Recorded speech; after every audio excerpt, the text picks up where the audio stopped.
is where you're supposed to change the title of the video so that when it goes out live, it has the proper meeting information. Share screen. Okay. Because right Well, now it says executive Zoom link for all meetings. yep. And if you, in that prior screen, put in like fiscal meeting October, November 2025, it would have just gone in as that title. Okay, so we have Anyway, live you're share on, and we have on. AI capture. Oh, where'd AI capture go? There it is. AI capture. And All right. Okay, so we have the sharing screens turned off. Yes. Okay. Okay. And in 30 seconds, we'll start to bring people back in. you are live on YouTube. Yeah. Interesting enough. I'm not seeing, I do not see Karl yet. and I Neither. it says I'm sharing my screen, Mhm. but Okay. literally I don't see anything. No, I only see you are sharing your screen with an up arrow. You should Yeah. just flip to your other application. Or how do you normally so you show slides?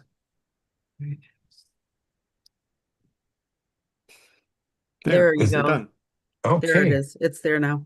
Cool beans. Okay, so I've got a big screen for this. That is great. Okay, you have everybody muted. Yes, yes. Oh, no, 7 I don't. o'clock. Can you Mute.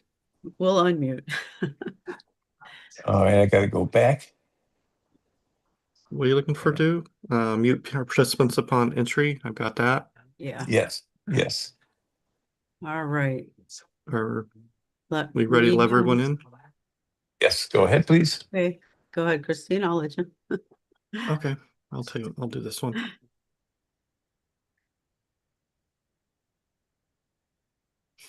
And we'll turn off the waiting room.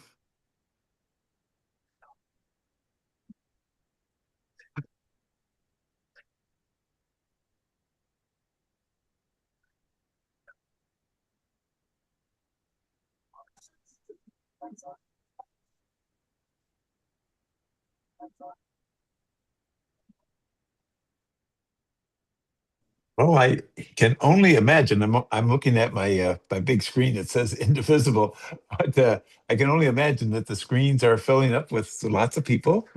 I think we had 2 or 3 screens of folks, so that's great. Thank you all for attending. David, are you and Karl on? I am, yes. Okay, great, great. And has Karl been able to rejoin? I have cannot not see seen Karl. yet. Yeah. Okay. Yeah, he had a problem with his connection and had to jump off. So, folks, we're going to start with a little bit of information about your sponsor, NWSOFA, which stands for Northwest Suburbs Organizing for Action. It does not stand for NWSOFA. So we're in the northwest suburbs of Chicago, and we are one of 2,700 indivisible chapters across the country. Each one of those little dark spots there is an indivisible chapter. And as of about a month ago, we have an indivisible chapter in every Senate and in every House seat across the country, which is amazing, plus 30 indivisible chapters outside of the country, Canada, Mexico, and in Europe. The goal that all of our 19 issue teams have are all the same. And you'll see Karl and David talking about just particularly for fiscal tonight. But our goal across the board is to help you understand the facts, to help you be able to sharpen your arguments. And for those of you who are leaders, whether it be Indivisible, 5051, all the various democratic organizations, our goal is to help you communicate to your audiences on these sets of facts that we show.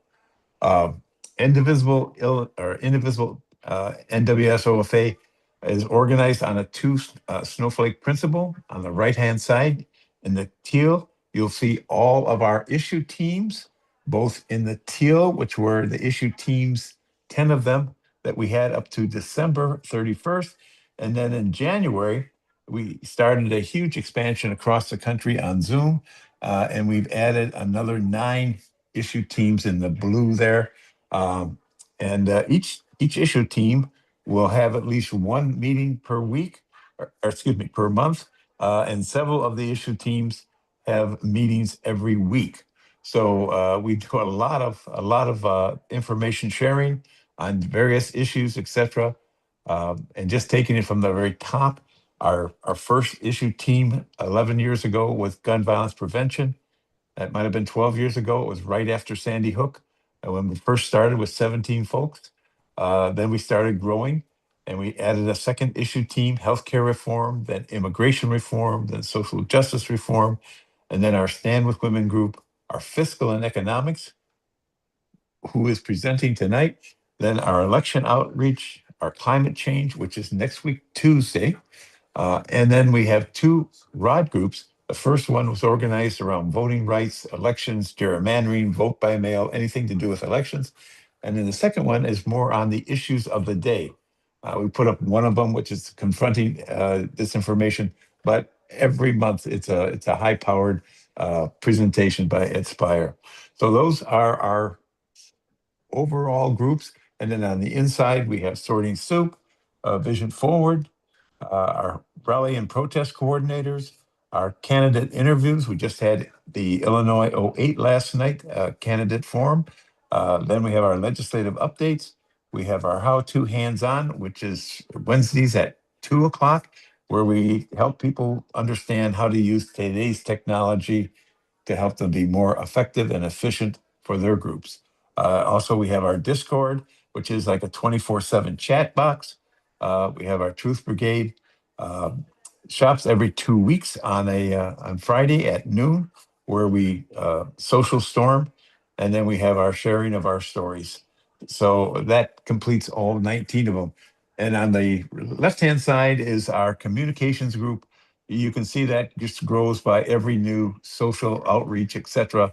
And how we manage this is we have a group of 30 indivisible leads.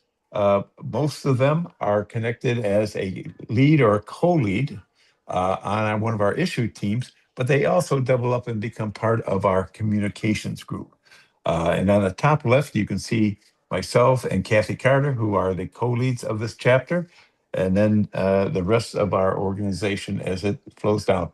We literally could not exist without it as the organization we are today and service our people if we did not have this group of all volunteer leads. And we're doing some really cool stuff. Recently, we're doing our live videos. We are doing Substack. We have just added a link tree where if someone was to scan that QR code, it takes them to that blue box in the center. And then you just by clicking around, you can go into our website, you can go into our Substack, you can go into our Blue Sky, you can go into our website, you can go into almost everything that we have in NWSOFA. So, David, do you know how you guys would like to handle questions during the presentation or at certain breaks? Sure. I mean, we break in sections, and so we can stop for questions around that section at each time, and then we open it up for questions at the end on any part. Okay, excellent, excellent. So tonight we have the NWSOFA-Indivisible Fiscal and Economic Issues Zoom meetings. Folks, this has been going on for almost 12 years now, nonstop, every month, reviewing what the data is and the information, and then exploring the background key information areas. And tonight, it'll be interesting to see David and Karl as they present the data without having the data. So it should be kind of fun. And the reason they don't have the data is because there's been 7 weeks of shutdown and the BLS information has not been available. But there's a bunch of other information that they'll be sharing with us. And with that, David, if you would like to share your screen, Your slide presentation? Yeah, I'm having some computer problems, David, so I'll let you share. I am sharing. Hopefully it will appear magically shortly. I'm seeing something. It's like the appeared to first me. slide. Looks like we're good to go. All right. All right, gentlemen. So let me move this forward.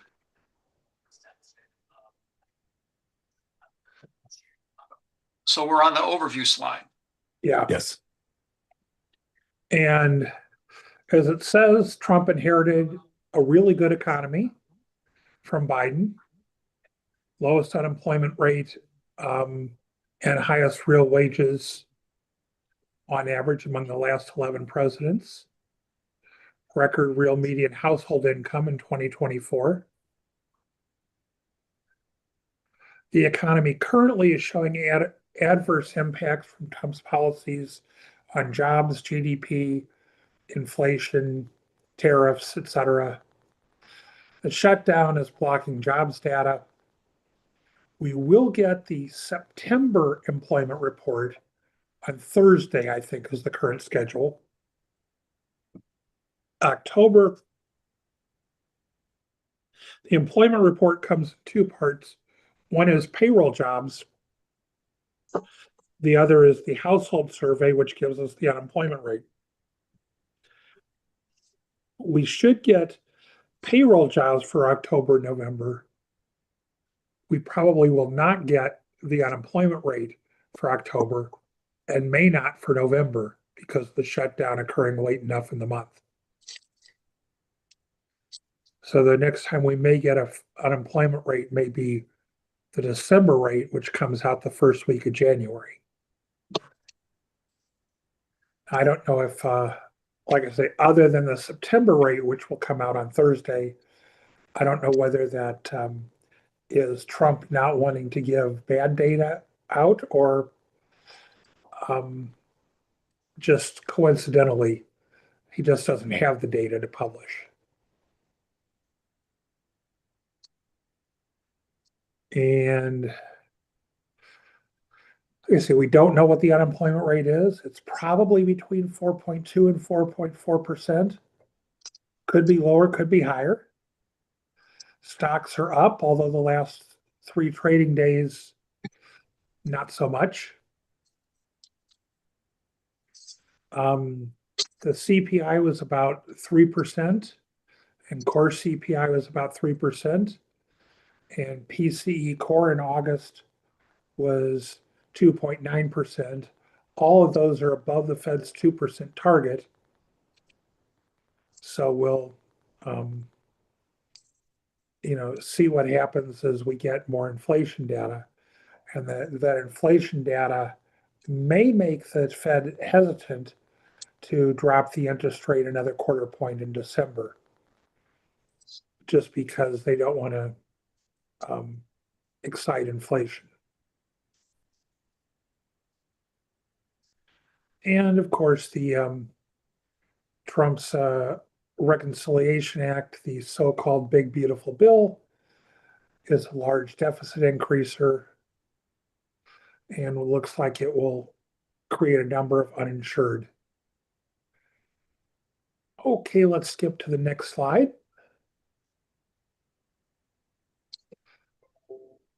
And this is information from the Federal Reserve Bank. In these pairs of numbers, the top number is the current projection, and the bottom number is the June projection.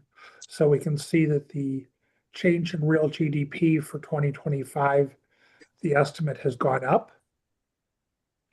Estimate of the unemployment rate is unchanged, but they think it will end up at 4.5% versus the 4.2% or whatever it was at in August. PC inflation, they think will end up at 3%, which is where it was. And core PC, so these will go up slightly. And the federal funds rate, they think will drop a little bit.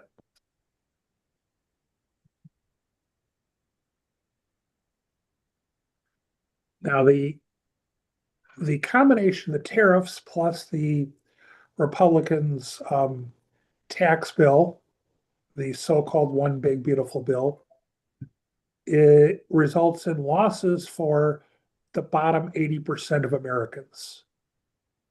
If you're in the top 10%, as shown on the bottom line, you're going to get a real big bonus. If you're in the next 10%, you get a tiny bonus, and everybody else gets hurt because their taxes are going to be higher and tariffs are going to be higher.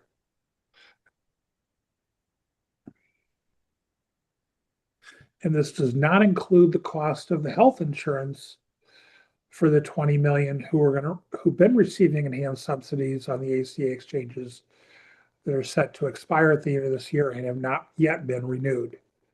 And it looks questionable whether or not they will be renewed. So that will be hundreds and thousands of dollars as well.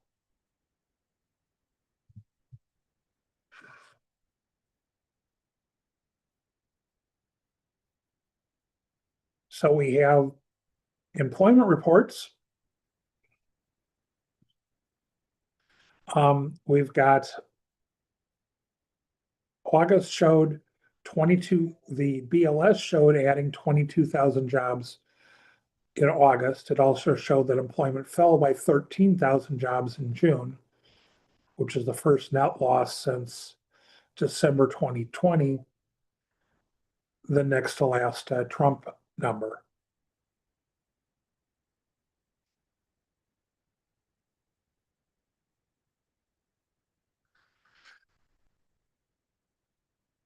And if we look at monthly job creation, we see that it has been falling.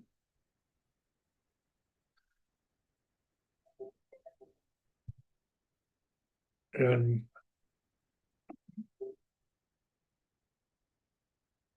so we went from, and then ADP is an alternative source of jobs during the government shutdown. It does not include public sector jobs, but it does include an estimate of private sector jobs. And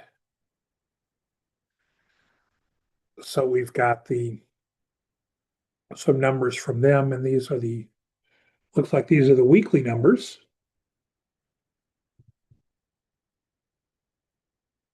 And more recently, we're seeing negative. And again, these are public sector jobs, private sector jobs. So they don't include the large number of federal government layoffs in October. So all the people that Doge said they'd pay them through the end of the fiscal year and then to get cut off, well, they're getting cut off or they got cut off. BLS job numbers not available September, October. The estimate is that we lost a few jobs in September and we lost more jobs in October.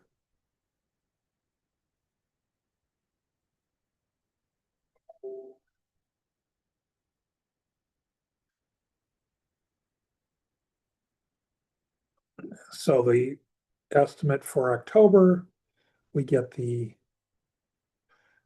federal government or the private sector ADP number at plus 42, state and local government estimated to go up at 16,000, federal government estimated to be a loss of 130,000 for a net loss of 72,000 jobs. Again, we'll see. We will get this number because the payroll numbers keep around, but we won't get unemployment rate. Okay. Next.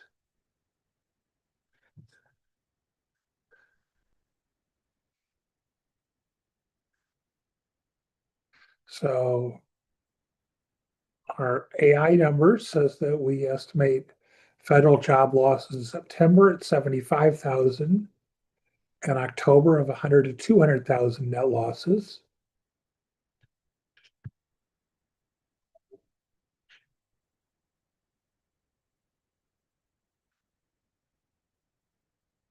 just have to see again, the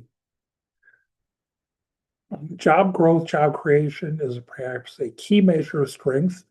We see on the left-hand side of this, Trump's first term, we saw that in Obama's last 3 years, we averaged 216,000 jobs added a month. In Trump's first 3 years pre-pandemic, we averaged a gain of 180,000. Overall, because of the huge job losses in his pandemic year, the fourth year, we had net job losses under Trump, the first net job losses under any president since Herbert Hoover. We started to come back under Trump. When Biden took over, we continued to come back strongly. In July of 2022, we had regained all the jobs lost in the pandemic, and we were still gaining jobs at a goodly rate. And now we see Trump comes in and job growth has cratered.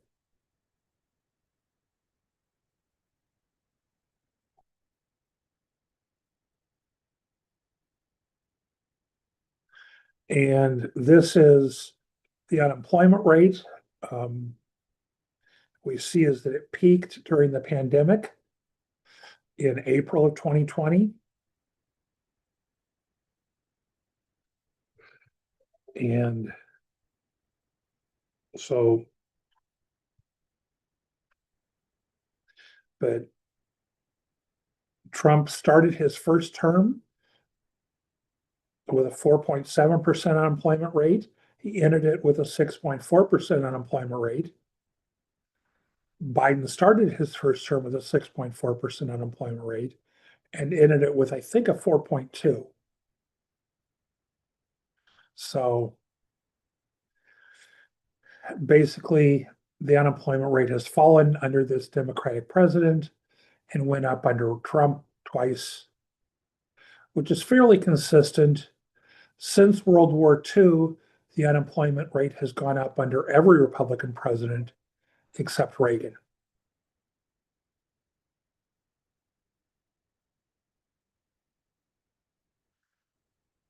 And this is some guesses of where the unemployment rate might be now.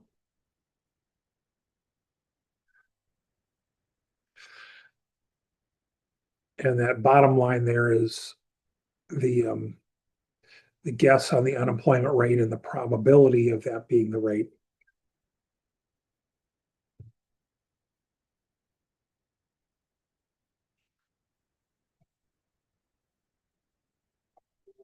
And healthcare economics.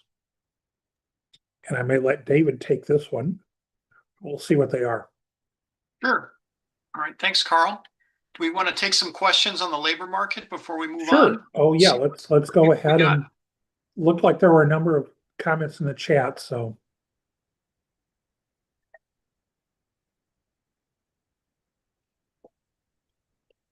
Let's see what we've got in the chat. a bunch of people introduced themselves. Thank you.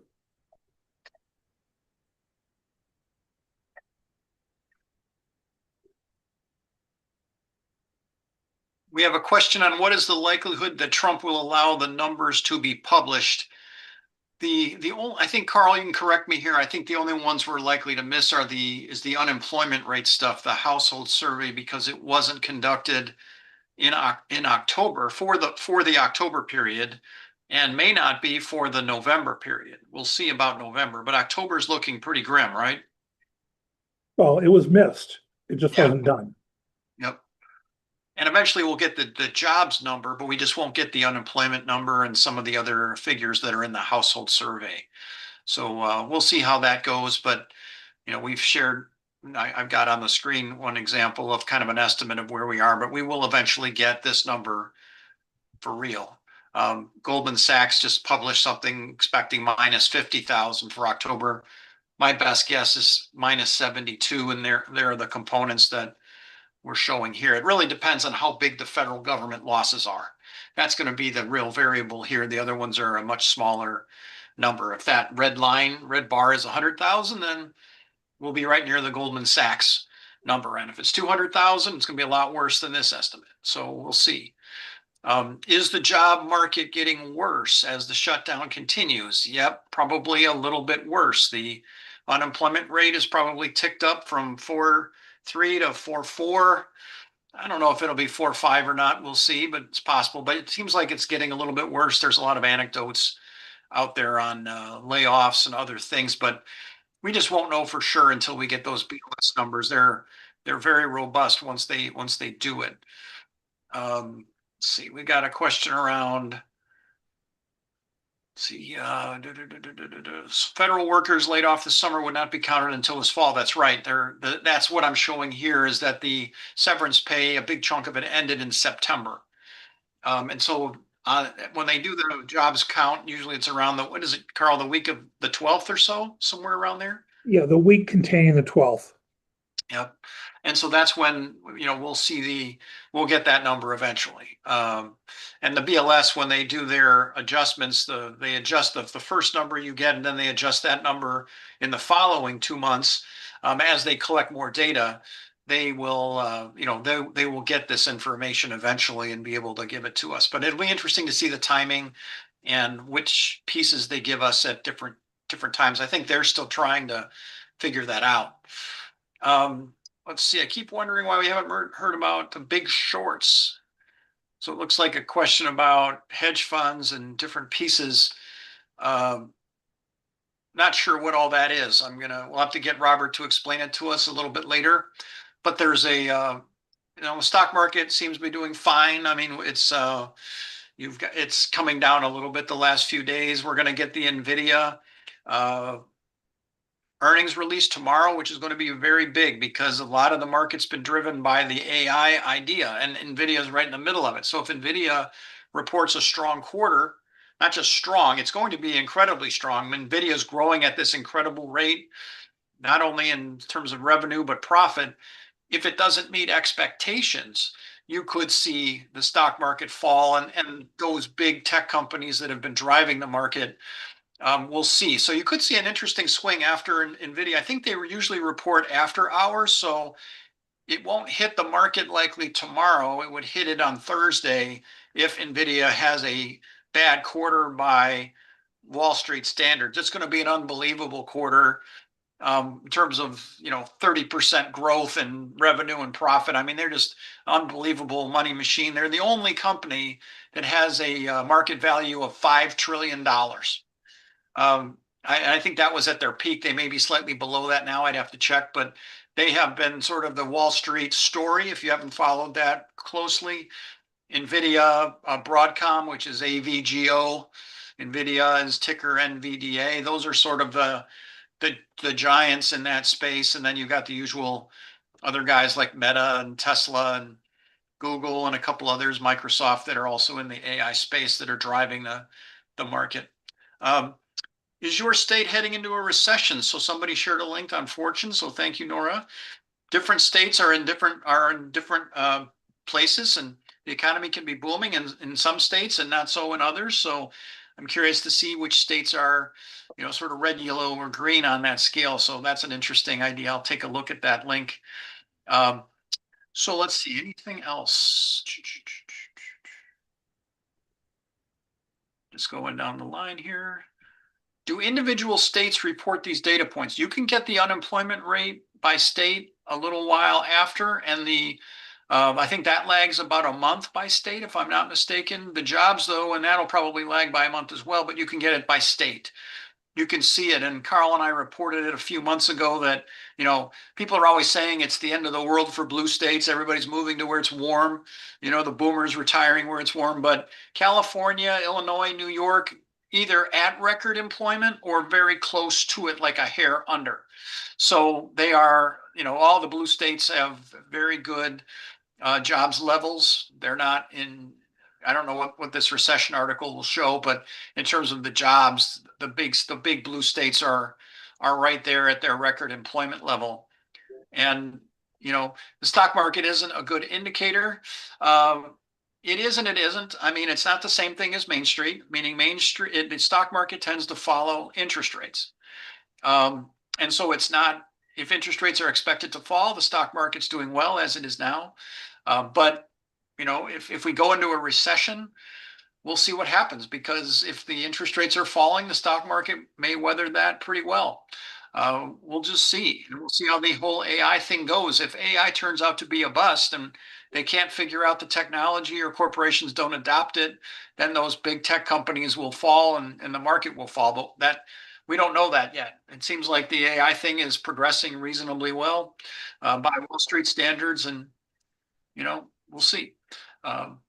Karl and I will keep reporting on it. So you will see how if the stock market is up, you'll know it. And if it starts going down, we'll be sharing that as well. All right, that's it for the chat. So let me go into the next section, which is healthcare economics. And Karl, I was assuming I'm the lucky guy that's going to talk to this, but if you want to talk to it, if you've studied it and want to go through it, we certainly can. You go ahead, because I'm still having some computer issues. All So right, you can do color commentary. Am I sharing? Let's see, I want to make sure I'm sharing correctly here. Am I looks still like it. sharing? Can you guys all see it? Yes. Okay, good. I had hit the share thing by a mistake, but I didn't undo it. So this section on healthcare economics is not something we do every month. This is something that we do special topics from time to time, just to kind of cover it. And with the lack of data from other things, this is a great time to catch up and do a deep dive on some things that are out there and interesting. So things like immigration, we talked about last night for another group, and tonight we're going to do healthcare, talk about how the U.S. system does and how it is doing and how expensive it is and how it covers people, and the what are some possible solutions for some of the issues that we've got. So this first slide shows the healthcare cost as a percent of the economy. And if you have trouble with percent of GDP math, the economy is about 30 trillion in size. So 1% of GDP is about $300 billion. So 17% of GDP is about $5+ trillion is how much people spend on healthcare all in. That works out to about 39,000 per household in the US. So it's a giant expenditure for households. Not everybody spends $39,000 a year, but when you think about what surgeries cost, I had a parent have a stroke. They were in the hospital for 4 days, and it was $100,000. Medicare covered it all. Okay, but so he didn't see that bill, or I saw the bill and Medicare covered it. So I mean, that's the kind of thing that is going on out there. These incredibly gigantic bills that you just can't believe. And you just pray that you're lucky enough to be covered by good insurance or Medicare or something that covers these things. But it's a gigantic amount per household.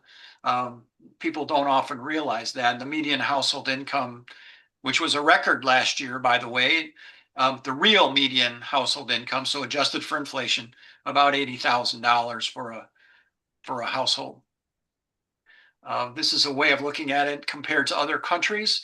These are other OECD countries. So these are fairly well-developed European countries. And you can see that the US is an outlier. We are all by ourselves out there. Nobody's really much past 12% of GDP. And if you were to start comparing us to them, if we were to get our costs down to like the Germany, Austria, Switzerland type level, that gap, about 5.5% of GDP, is about $1.65 trillion. That's about the size of the US deficit, by the way. The deficit's like 1.8 trillion. So to put scale on that, it's our healthcare spending is about as big as our budget deficit, different than these other big countries in terms of the percent of GDP. In other words, if we had costs like Europe, we'd be spending about 12,500 per household less on healthcare than we spend. So instead of that 39 number, we'd be spending, 27, 26. It's really about half of that $26,000 premium that families pay in the employer market. If you're getting your insurance through your work, you're seeing your employer is covering, and I'll share the slide in a minute. They're covering like 20,000 of that 26,000 on your behalf if you've got a family policy. If I see a question from Robert Rourke, I would ask that you hold your question until the end of the section, and then we will cover it. We will pause at the end of the section, and then we will do it. So why are the US costs so high? And I'm using an AI printout here, but I know I'm familiar with these statistics. I'd helped write the Wikipedia article on why costs are so high in the US. And so these are pretty accurate. Some of the first three are on this page. Everything is more expensive per unit in the United States. So whether you go to the hospital or a physician or you get imaging, it's been a few years now, but an MRI in the US was like 1,000 something for a while, and it was like 200 in France.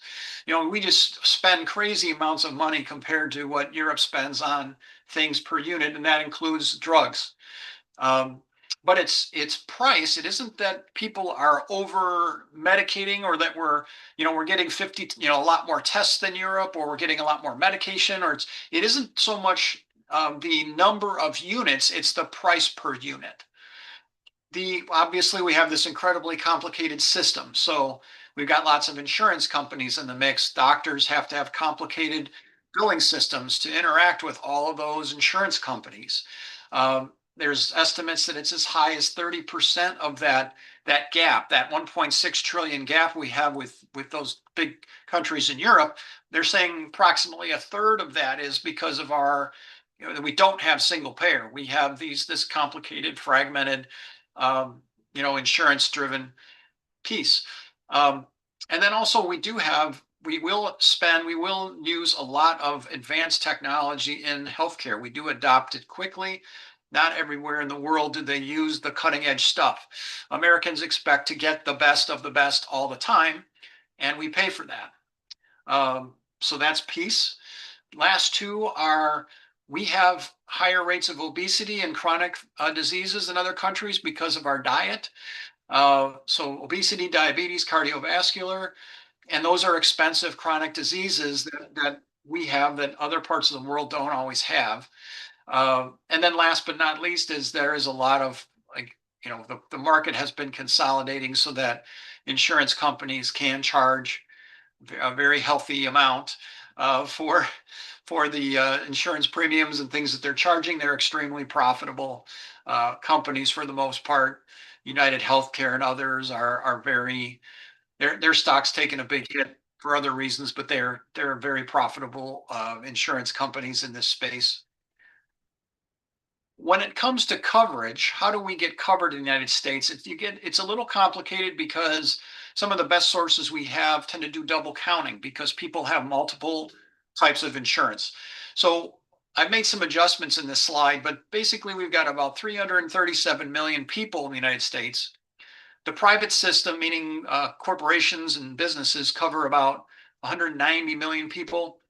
The public, so the Medicare, Medicaid, and the VA cover about 120, and the uninsured is about 27 million approximately. And this slide, each layer adds up to the one before it. So the private, public, and uninsured here adds up to the total. And then the next layer by color adds to the layer before it. So employer, direct purchase, and TRICARE adds to 190. And then the ACA and the non-ACA add up to the 36, which are called the direct purchase, where somebody just buys the health insurance themselves, not through their employer. And so there is some double counting in here, but I've tried to eliminate it and I've explained the logic of it. So if you look at these sources and you see slightly different numbers, don't get bent out of shape over it. It's just you have to make some assumptions to get the math to tie out if you wanted to. Otherwise, you have like a 390 million or 380 million number for total. It doesn't make any sense. So I've sort of pushed down a couple of these numbers to get closer to what I think is a reasonable estimate in each of the buckets. In terms of the health insurance coverage in 2024, the number of people that are enrolled in the marketplace, these are estimates, and notice it's gone up quite a bit because under the Biden administration, I think even at the end of the Trump administration with some of the pandemic measures, we expanded the ability to get into the ACA. So we used to have 27 million, and now there's about 44 million that are covered through the ACA when you include the marketplace and Medicaid.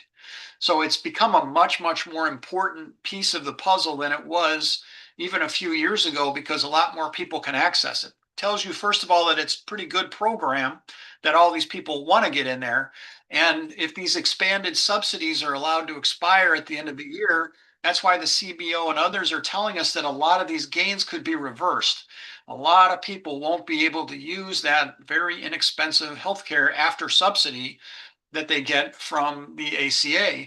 And so this is a lot of this incremental increase here is at risk if the subsidies are allowed to expire. And that's what the Democrats were fighting for a while, at least in the shutdown. This was the argument. And then, at some point, we can talk about it later, but we threw in the towel for good or bad reasons, depending on your point of view. But this will still be a problem at the end of the year. A lot of people are going to suffer when that gap gets this improvement is taken away. Here's another chart that just shows how the people were covered. I covered it in that other diagram just a minute ago. So there's some other numbers here. These are percentages. So it shows like 8% of the population was uninsured. That's a record low. We had that for a couple of years under Biden. It's the lowest it's ever been. And so 92% of the population has coverage, 8% doesn't, has insurance coverage. And then these are the private plans, the percent that are covered under private plans, 66% about, so 2/3 on private plans, about 1/3 on government plans. Many of these people are over 65 that are in the government plan, obviously. And then, you can see the changes from 2023 to 2024, which groups went up a little bit, which ones went down. Interestingly, the private looks like they went up and the public went down. I think part of that, I'm not sure exactly why that the private went up. I mean, there were more people working, but it wasn't like 2024 was a giant year in terms of job creation. So I have to look at that a little further, but that's what the Census Bureau reports. I want to put a shout out to the Census Bureau on this report. They do these annual reports. They come out in, I think, September, covering the year prior. So these are very recent reports. We just got them for that prior year, but there's one on health insurance. There's one on household income, and on healthcare, there's one on household income, and there's one on the poverty rate. They analyzed that as well. So those 3 good reports from the Census Bureau that have a ton of really good information, and Karl and I usually share a few slides from there. On the public and Medicaid and stuff, you see that's the biggest decrease from 23 to 24. Basically, in 2020, under the CARES Act, anybody who was covered under Medicaid could not be cut by the states from Medicaid until the end of the pandemic. And the pandemic didn't officially end, I don't think, until 2024. So I think that's why you saw a bunch of people getting cut off from Medicaid in 2024. Thank you, Karl. That makes sense. I remember that. Okay. Including some of us who thought we should have gone entirely over to Medicare when we turned 65, and they wouldn't let us do that either. I don't know. All right.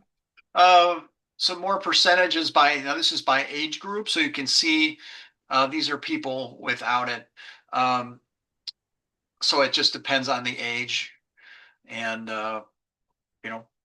that young 19 to 25 is the biggest group. They think of themselves as indestructible. So they don't buy healthcare or health insurance necessarily, and on down the line from there.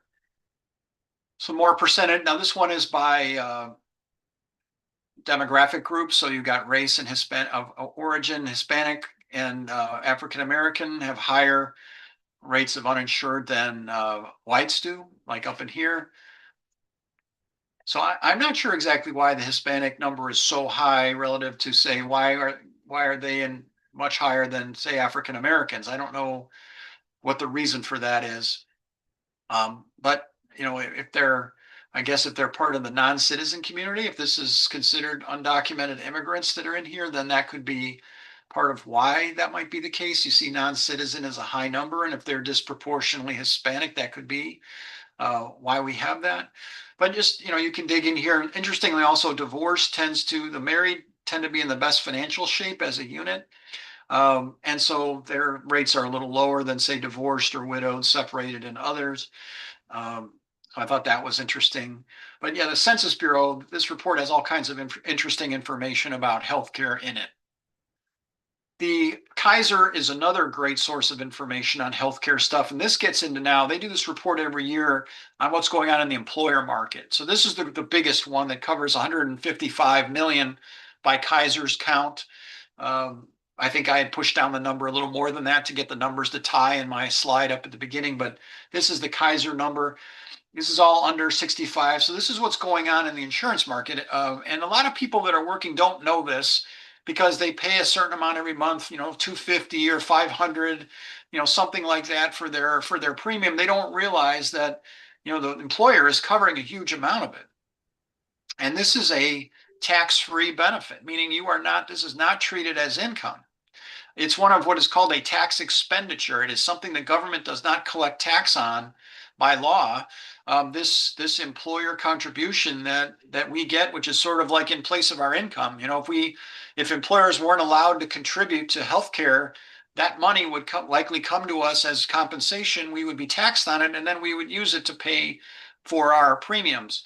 But the employers are covering it. This is the inflation since 2024. So this looks like 24 to 5. This is the premium increase. So not huge in the private market. These crazy numbers you're seeing are on the exchanges where the subsidies are expected to end. And so you've got a lot of unusual things going on there. Here in the employer market, not a very big, not a giant number. They're just comparing it to the inflation and the workers' earnings, the workers' wage increases since the past year. And the premium increases a little more. This is looking at the history going back to 1999. This is the individual premium, and this is the family premium. These are not adjusted for inflation. These are just the raw numbers. You can see pretty fast growth, a little bit faster growth in the family than in the individual. Interestingly enough, there was a lot of debate about this around the time the ACA went into effect. From 2000 to 2005, premiums went through the roof. They went up 10% a year, 11% on average. These are the average annual increases during that time. But right before the ACA, so in the George Bush years, only a 5% increase. And that's been pretty steady ever since. So something happened in here to do that. And so I asked our friendly neighborhood AI, what do they think? What are the reasons behind that? And so higher prices, that inflation caused people to drop coverage. They switched to cheaper individual plans, or they dropped their dependence from care. So they went sort of from the blue line. They said, well, I can't afford that anymore. I'm going to go to the brown line, and we'll see how, hopefully my dependents will be okay. Hopefully their kids, that they will be all right. And also corporations got pretty clever about shifting costs. So they offered high deductible plans, or they said that we won't cover as much of the premium. And so workers were getting hit very hard, and they reacted by saying, well, I'm just not going to pay that. And so you saw this 11% become more like 5. So it wasn't because it was good news for workers. It was because workers changed behavior to avoid some pain, and they took on more risk. They sort of shifted the burden onto workers. I think of an analogy of the ATM, where once upon a time you'd go into the bank and talk to the teller, and now you had to do self-service. The time was pushed to you, or you were forced to sort of go do it on your own. And this is the same kind of idea of shifting that burden to the customer, so to speak, to do that. And so there are a few some additional detail in here, but this was a big shift, and it wasn't because of the ACA. It already happened before the ACA. The ACA didn't make it any worse. The ACA is not the same thing as the employer market. It's a different market. The employer market has been pretty stable around this 4 to 5% increase in the years leading up to the ACA and then after. Now this goes back to the ACA again. This is what on average is expected to happen with these premiums are going to double basically And it depends on your age and which program you're in. There's a lot of complexity in anything healthcare related, but this is sort of on average for sort of an average person in the middle of these programs. This is Kaiser's estimate of, doubling basically your premium from one year to the next if that premium expires. And some of it is the removal of the premium, and some of it is people are dropping out of plans. So the insurance companies are also increasing the amount of the premium independent of that. And so that's some of this blue here, adding to that amount. So these are some different people. Like here's somebody at 20,000, a 45-year-old at 20,000, 35, 65, 90. Not much different for this group, but very well different. It is different for this, but here you get loss of the subsidies. That's the fancy name. It's a what is the term for this? Enhanced Premium Tax Credit, EPTC, goes away. That's the dark blue, and then this blue is the dollar change or an increase in their premiums. So it's bad news. You're going to spend 1,000 more a month if you are losing those premiums for many people. And here's just another chart that shows the percent increase in the dollars based on as a percent of income for different household groups and what share of the poverty line they are. So just more details on the bad news of, you're going to be paying a lot more for insurance if you're on the exchanges, and a lot of people are going to drop coverage as a result. This is a dated chart, but it illustrates the concept. I couldn't find an easy replacement for it. But what happened with the ACA is there are subsidies that lower income people got, and that was funded by raising taxes on rich people. And so there was a 3.8% net investment income tax and then a 0.9% payroll tax surcharge on high incomes, people over 200,000. And this isn't adjusted for inflation, so this is continued. And what it's done is that for the first few years of the ACA, it was estimated to pay for itself. And there was a lot of debate about that of, there's some complexity in terms of how their revenue stream was lined up with the expenses. But the bottom line was that it was mostly self-funded. The law was it raised taxes on the rich to give money to the poor. Republicans don't like that. This is progressive policy. This is the thing that conservatives hate the most, that the top 1% got whacked. And that's part of why they hate it so much. And they've tried for so long to get rid of it, because when you get down to it, this is what is the big money behind the Republican Party, is this, and to a lesser extent, the Democratic Party. But for the most part, the Democrats got this done. And it's still out there, still happening. Those taxes are still in effect. And just for comparison, the Republican plan of the late 80s and early 90s, the Heritage Care Plan, was this. It had the three key parts: subsidies for the poor to help them get the insurance, taxes going up on some people, and there was a third. What is the third leg of the stool?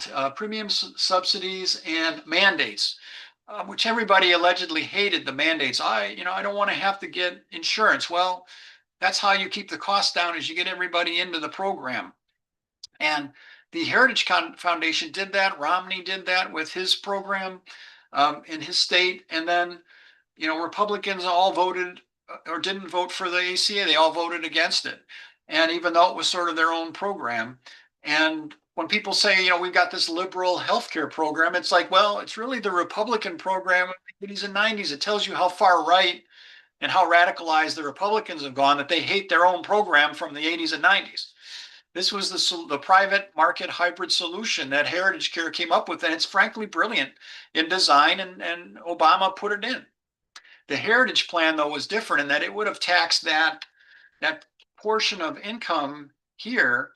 This would have all been taxed. Everybody would be paying taxes on this as income. And what Obama did is he said, no, we're not going to do that. We're going to just tax the really rich people. The top income, the top 1 or 2%.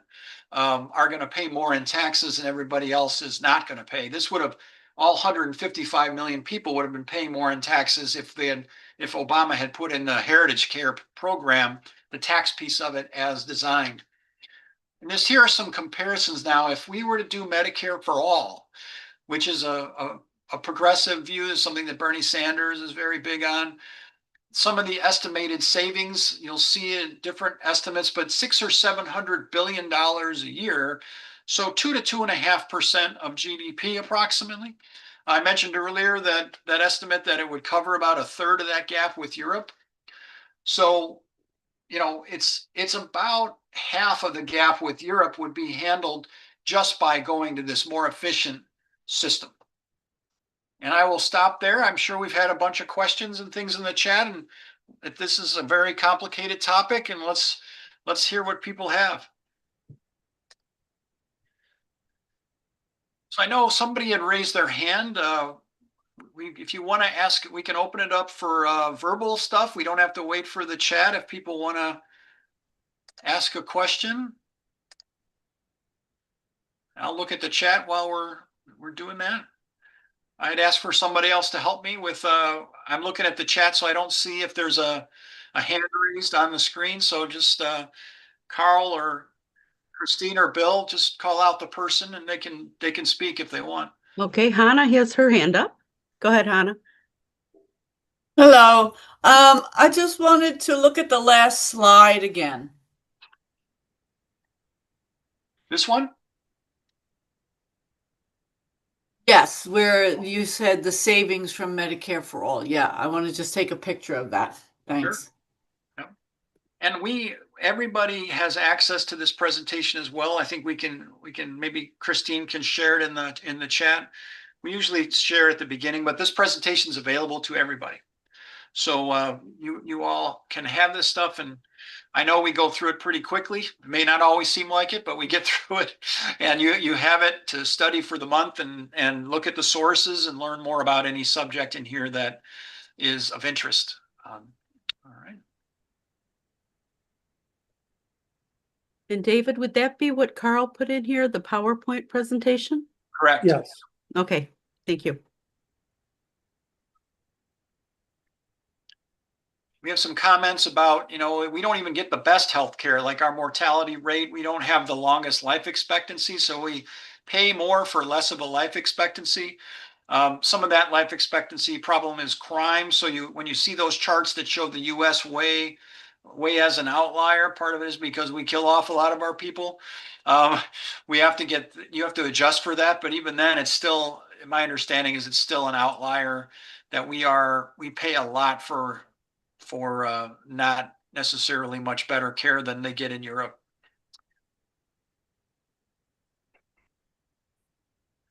For-profit healthcare was not legal until Nixon decided to allow it. Am I correct? I don't know that. Karl, do you happen to know? I think that's correct. Interesting. I didn't know that. Okay. Okay, Hannah has her hand up again. Yeah, I might as well just, I had another question, might as well, because the chat usually gets pretty busy. It's hard to find them. I was just wondering what percent of the population is going to be affected by that increase in ACA, the cut to the reimbursements or whatever. Did you have that? And another part of my question was, oh, I see. So but do they all get the? Wait, I can't. It's hard. No, it doesn't answer your question directly. So if you're looking at that, no. So we share. I have to go back to what we did. I think it was last month, or 2 months ago. But CBO has estimated how many people, and Karl may remember the exact number, but it's somewhere up to 20 million people could be paying more. But CBO is estimating it's like a smaller number than that. I want to use the number about 15 million. Maybe a little lower, like 13 million, that could lose their insurance because of the combination of the subsidies not being extended. And then there was another piece of the Medicaid cuts that are being made was also a large amount, not just the ACA piece. I think this piece was like 3 or 4 million. And then the Medicaid cut was a lot more. It was a much bigger number, I think. And Karl, did I get those backwards? Do you remember? I don't remember. I mean, obviously, the question, if people's insurance costs go up substantially, they're going to make the decision as to whether or not they cancel their insurance, right, and go without, or they buy one of President Trump's junk insurance plans, which is what Right, he's doesn't trying to cover sell anything. people on. Yes. Well, No, And then the second part I was going to ask is Medicare affected by any It's of the? not affected I- by this. I mean, it is affected by the fact that medical costs are going up with a healthcare rate of inflation. Okay. So my Plan G Medicare subsidy is going to be higher this in 2026 than in 2025, Okay, thanks. but not by double or triple. yeah, so somewhere in like, if you need a rule of thumb number, use 15 million for how many people are at risk of losing their health insurance. And that'll get you in the ballpark of Yeah. those two estimates, the Medicaid cuts from the big beautiful bill, the Republican, what do we call it, Republican reconciliation bill or the tax bill, and then the reduction in premiums here, or the reduction in subsidies. And a question that Social Security, if it's only giving me a 2.8% increase, but my electrical bill is doubling and my food and prescriptions are going up, how is that fair? So it's not. There are a lot of different things that go into that CPI calculation, and it may be a little behind in terms of the expenses. When we had big increases in expenses, it was a little while, or in inflation, it was a little while before the Social Security caught up. But keep in mind that a 2% increase in what you're getting, is pretty close to what the inflation rate has been. The electric bill, costs of food and prescriptions are in there. Grocery prices this year, we're going to get to that in a little bit, but I think they're up like 2%. Since Trump took office, like 1.9 or something like that. So you see these headlines, shockers, like the price of beef has doubled, but you don't have to buy beef. You can buy fish, you can buy chicken. So, I mean, if there is a substitute that is cheaper, we have alternatives. So it generally keeps up, but it doesn't always necessarily feel that way. But there is a lot more in that. There are a lot of other things that people buy that are not in there. Let's see, never mind, question. David and Carl, Mark has his hand up. Would you like to take his question? Yeah, please Sure. go. Okay. All right, Mark, go ahead. So back in the day, I worked for a shared office space company, one of the many things I worked for, but they had a price book for everything they provided people that were in there, that this service costs this service costs this. I've heard that auto mechanics have a similar price book. Healthcare, I thought maybe would be the same, but I don't think it has a price book at all. Everything is willy-nilly and there is no set price. So any comments on that? Yeah, Well, Carl. certainly, the insurance companies have prices that they will pay for certain services. So if you ever get your, evaluation of your costs on a particular, thing, you will get this is our sticker price. This is what the insurance company allows us to charge. This is what they paid. And so this is what the ultimate customer owes to the provider. And it's handled that way. Okay. Anthony has his hand up. Would you like to take his question now? Sure. Okay. Anthony, go ahead. I will speak directly to that. Hospitals do, in fact, have a price list. It is typically not published to the public. I don't think, and I forget what the name of it is called. But there have been various analyses of what different hospitals charge for different procedures in different areas. And you will find that, getting an appendectomy in one hospital is 5,000, and the hospital literally the town over is 10,000, right? I'm trying to think of what the term for that is, but there is a hospital price sheet, and I'm going to Google it and put it in the chat. Yeah, typically, I mean, that one thing that a point Paul Krugman makes a lot about healthcare is that it's not like a normal thing where you can kind of shop on the internet for it. You know, when you have you can compare shirts from 10 different companies and pick one that's on sale. I mean, it's not that simple. I mean, if you have an emergency appendectomy, you go into the hospital, they take it out. You don't have a choice of, well, I don't want to be in this hospital. The next one over is $5,000. Take me over there. You know, it doesn't work like that. Healthcare is not like a normal product. And it's also a catastrophic product, meaning like you have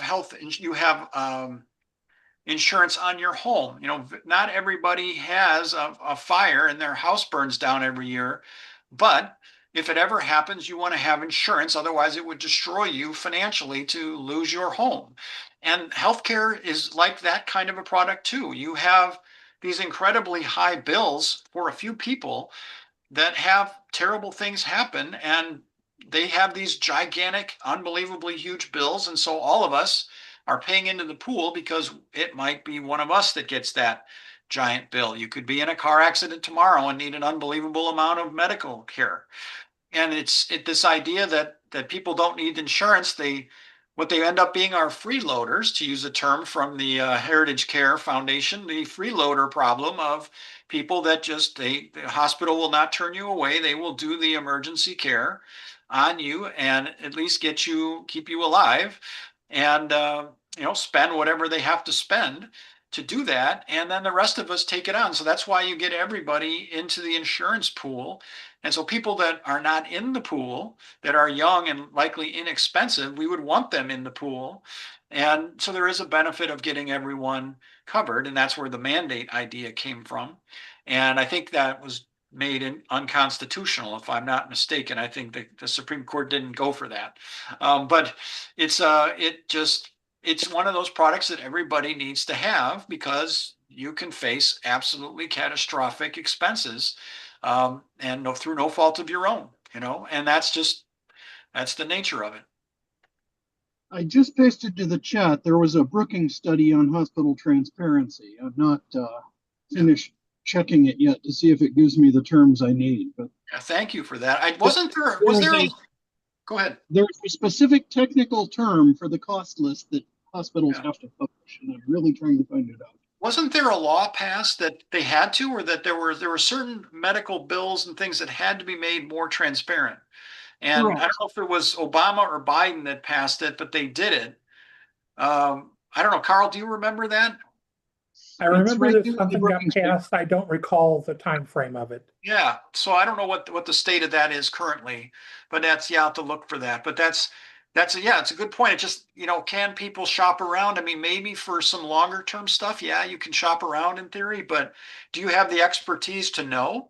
Like, are you going to know that this is a better hospital for that particular condition than this one? And this is not something that's easy for a consumer to do, which is why we have, our doctors help advise us on all these things. And it's just one of those things where you just are very grateful when you can have really good insurance that covers you when you have a serious problem.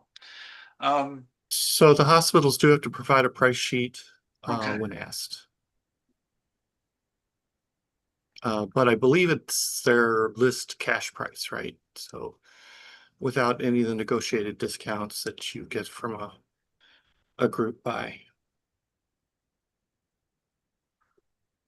All right, let's see. Yeah, the thing that Trump's been saying, there's a comment from Nora, Trump wants to do away with insurance companies and give us a few $1,000s. I mean, as Karl mentioned, you could buy the lousy insurance that doesn't really cover anything and has a $30,000 deductible, or you can, you can have a couple $1,000s when you get that $100,000 stroke.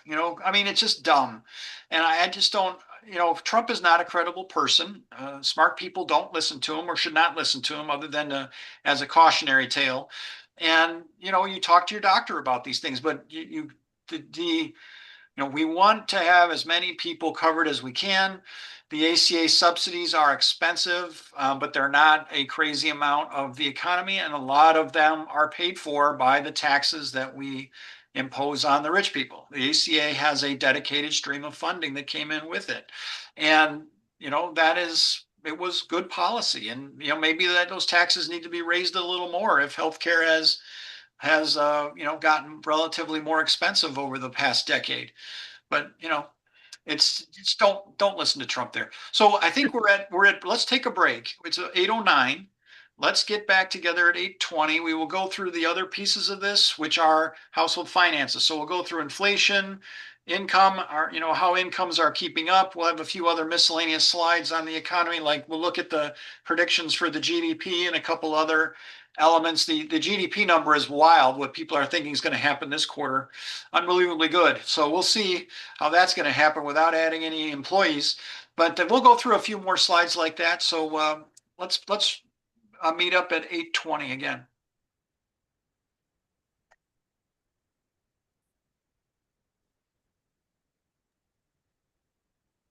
I think the term I'm looking for is charge master list.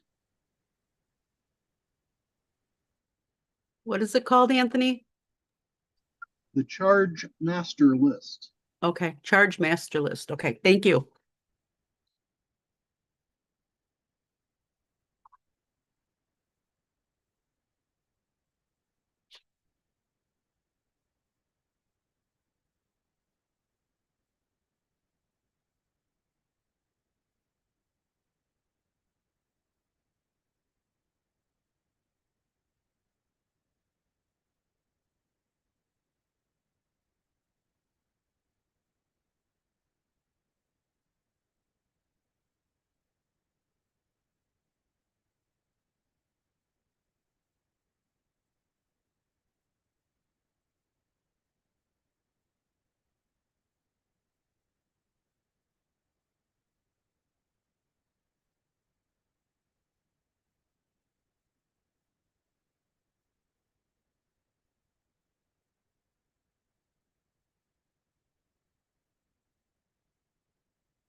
Okay, I just got my computer unlocked. It locked up on me. Uh-oh. Yeah, so I couldn't say anything here, but I do know we have a few minutes here where we can kind of have an opportunity for people to talk. So I'm going to Debbie, possibly you could let me see if I can do it. Unmute everybody and see if people have some comments. I think this healthcare is a big issue, and I noticed the chat was pretty active during it. Yeah, or we can have them raise their hand. Oh, good idea. Raise that digital hand or whatever. I go to a meeting every 2 weeks. It's called Current Events, but it happens to be primarily MAGA GOP folks. And we usually have very different opinions on things. But the last couple of weeks were different because the people sitting around the table, most of them retired, most of them in their 60s, were complaining about one thing. That was their health care bills. They were talking about the doubling of their health care bills. And, you know, it was always interesting to me. I would try to dig out what program that they were on. And there were some people who were on some of the Medicare who said their bills went from 400 to 800.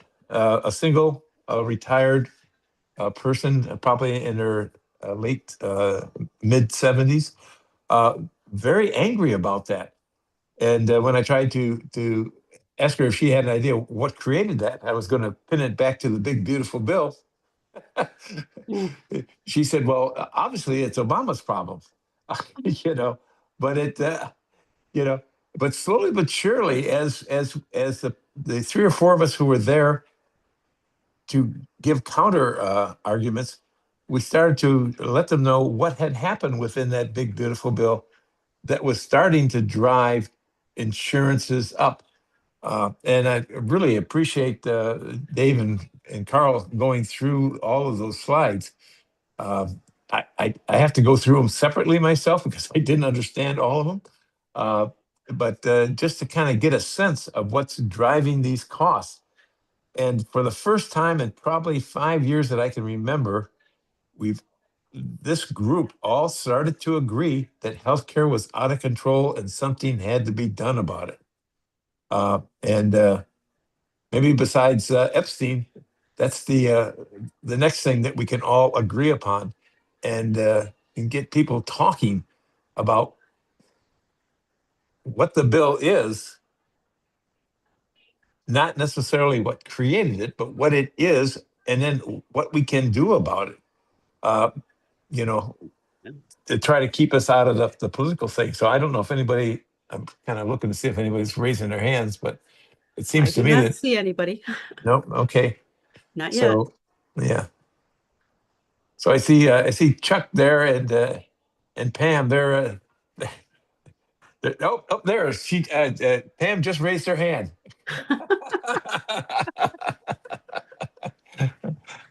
She was only waving. I know. So, oh, and there's Mary. Mary Fowler just raised her actual hand. So, Mary, we got to Okay. find you first. She's And- unmuted. Oh, she is? Okay. Go Yeah. Yeah, ahead, I Mary. muted myself. Yeah, it's interesting about the healthcare. When my dad retired from SCE, this was in 1975, his pension completely covered the healthcare, and many companies at that time did. But he also lived in the 50s when there was no healthcare insurance. Oh, And they would just pay monthly payments for some of the hospitalization. And so I'm seeing kind of this flow now, this circle now. We're going back to where people are just going to pay out of pocket. Boy, those are some big numbers to pay out of pocket. Exactly. Yeah, it's not like paying, you know, a $4 or $5 bill for a parking meter violation. It's Well, one example is the doctor wanted me to have certain blood tests done. Let's say there were five sets of blood tests for different things. But the cost, even though Medicare paid part of it, it was still $400 wow. out of pocket. So now I have to decide when I go back to the doctor, which blood test do I absolutely have to have and which ones can I do without? Yeah. Do So you have a it's Medicare discerning. Advantage plan It's or a regular? discerning. Do you have a traditional Medicare plan or a Medicare Advantage? Well, see, I'm confused. I have a Medicare Supplement F, and it says it's comprehensive. But then it Okay. dropped its dental part. So I had to get my own dental plan. And now I don't know if it really covers the vision or not. It just says comprehensive. So I'm doing all this research now. I probably won't change anything till next year, till next December. But I'm just looking for a low cost vision plan if my company doesn't pay for it. Because progressive glasses without insurance are about $800. Yeah. So Go to it's Zenni online. confusing. I'm Go sorry, to what was Zenni. that? I said, go to Zenni's online glasses. Progressive, I think, tend to be under 100. But see, I need to have an eye exam for that. And I need to know because progressives are focals, bifocals, Yeah, trifocals. I let my Yeah. insurance pay for the exam and then I go ahead and, you know, buy my glasses online. Oh, okay. How do you know if they're gonna fit or not? I don't know. Guess. Yeah, that's the other thing. I just had to go for glasses today, so Okay, so you can relate to this. I can. Okay, help me here. The only thing is I have Medicaid right now, so I just went in, and they basically just fitted, of course they asked, do you want the progressive? Do you want tint? Do you want this? All that on Medicaid is extra. And it's like $300 to get, the for the UV. And it's like, oh, hell, it is it? So what I got is for the monitor here for the blue screen. So I'm only having them use that. But yeah, I mean, otherwise I have the Medicaid, which I don't have to pay anything right now out of pocket because of Right. the income But you levels. get So bifocals, Yeah. trifocals. yeah, I need the individual bifocals lenses. also. Yeah. Yeah. Medicare paid for the exam. Right. And I see, and I assumed that my comprehensive plan covered vision, and I'm finding out, oh, Mary, when I'm rechecking this, it may not. Yeah. So, and my sister has to change her plan every year because she is taking care of her husband with Parkinson's, and some Medicare Advantage plans cover his prescriptions, and then if they change, she has to change the Medicare. That's It's crazy. monotonous. That is so monotonous. Yes. Looks Yes. like Robert has had his He hand raised does. for a Robert while. has his hand up, so let me go unmute Robert. Okay, I'm going to mute myself. Okay, thank you. All right, Robert, go ahead. Okay, do you see anything going across your screen, Robert? There you go. You Here he's got it. unmuted. Okay. Hi, can you hear me now? Yes. Yes. Okay, well, I'm the one that mentioned about the big shorts and stuff. The whole thing that's amazing to me is the willful ignorance of people out here in California who act as if nothing's really happening. And I think the only way that we can get out of this at this point now is an overwhelming number of young, smart, intelligent, photographically decent looking women to get out there in front now on these issues about healthcare. Pound on that issue with everybody, because Bernie Sanders had 80% of the people agreeing that single payer was the way to go. And I'll tell you a short story. I was skiing in France and I got in a tight spot, and the para helicopter came and picked me up and landed and kicked me out, and it was free. Here, an air ambulance from Marin to UCSF is going to cost you if you don't have the right insurance. And you got to get there if you have a stroke within 4 hours. Wow. So there's a lot of things that you could talk about. And all you grandmothers out there that have any kids that are between like 14 and 20, I say especially women. I can't approach women that age, of course, but You could, and what I would hope that some of them would do, we have a contest of some sort, and just go back and listen to some of Bernie Sanders' speeches in California when he was running for president. Because if you want to see a peaceful, resistant crowd, that's what you had there. Everybody was very mellow, even the dogs were mellow. And everybody was just looking at each other going, yeah, that's right. Why not? And, Bernie's an independent, sort of democratic parliamentarian type. He would be, would have been such so much better choice at that time that we wouldn't have what we have now. They never would have had a Trump arise from the uniparty of the middle of the Democrats and the middle of the Republicans, all working for the same corporations who just pulled off the biggest rip off of every market in the world on Liberation Day, where that's great news. I know that Karl and David will want to get back to the presentation, but I do see that Lynn Kadoff had her hand. She was waving her hand at me. Julie and has her so, hand raised. and Julie has her hand raised also. So Oh, can you hear me? yes, yes, Just talking, Mary, she said she had some kind of Plan F. So I think she has regular Medicare and not Medicare Advantage, which if you get really sick and you can afford regular Medicare, it covers better than Medicare Advantage where they can deny things. And the premiums on a lot of people on the ACA went up because they don't have the subsidies. They're not getting the subsidies anymore, so they'll double or triple. There was something else I wanted to say, but it left my brain.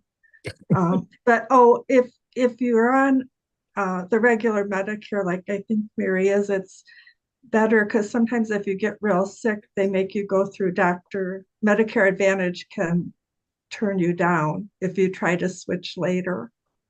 But it doesn't, I don't think it has vision and dental. You'd have to buy that extra, where Medicare Advantage might have something like that. But if you get really sick, it's not as good. I don't think. I just got on it a couple of years ago. So The only plans on traditional Medicare that seem to cover dental and vision and hearing is like a Blue Cross Plan G Plus, which adds those services at a price.